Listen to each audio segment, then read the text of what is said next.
Can you imagine being told you're not good enough, not because you failed a test, not because you broke a rule, but just because of the color of your skin?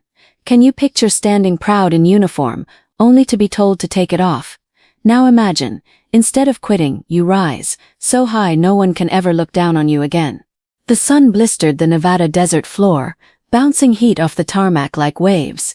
It was day one at Camp Valiant, an elite military training facility, and a group of recruits stood at attention, sweat sliding down their backs, nerves trembling beneath rigid posture.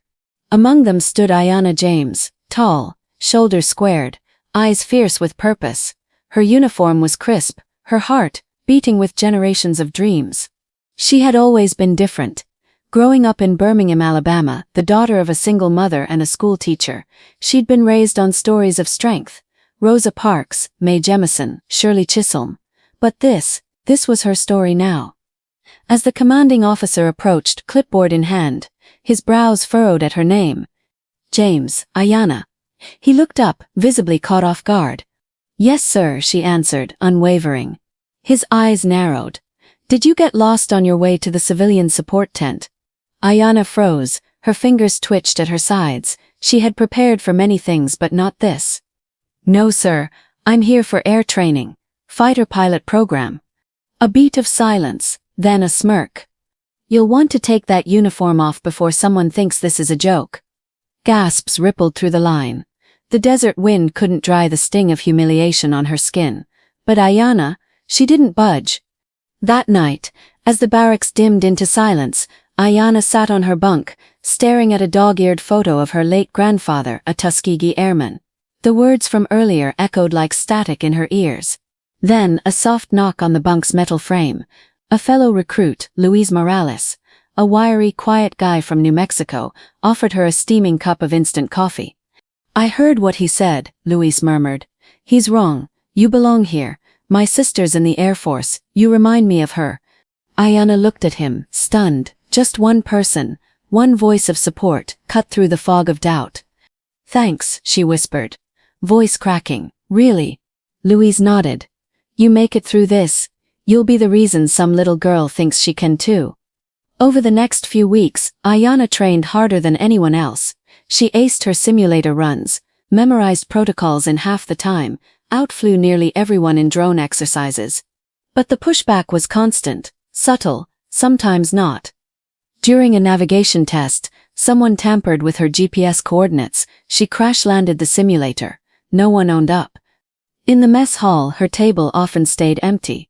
And then came the announcement. Of the 32 recruits, only 3 would be selected for the final F-22 live flight trial. 2 names were predictable. The third, Ayana James. Silence, then whispers, disbelief. One officer even muttered under his breath, "Must be some diversity stunt." That night she sat alone under the stars near the hangar, tears burning down her cheeks. It wasn't about flying anymore, it was about surviving. Then came a second act of kindness. A voice from the shadows, permission to sit. It was Colonel Rachel Whitman, one of the few women in the upper ranks. "I watched you during drills," the colonel said. "They want to see you fail, but that's because you scare them. Excellence does that. Especially when it shows up in unexpected skin." She paused. "My first year, they called me the token. I stayed, I fought, and I changed the room. You can too." Ayana looked up. "I'm just so tired." Whitman nodded.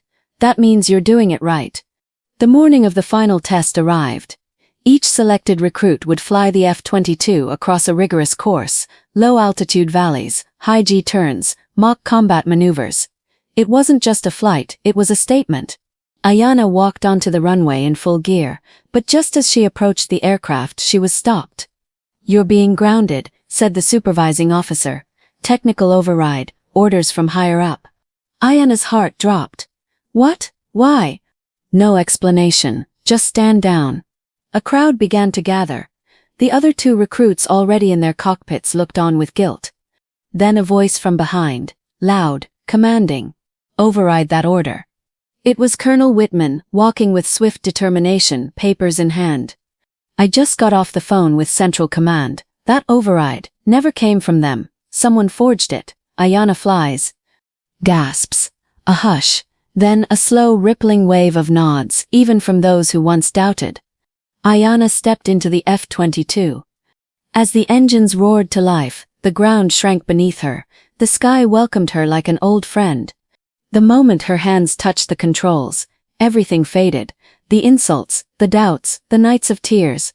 She soared.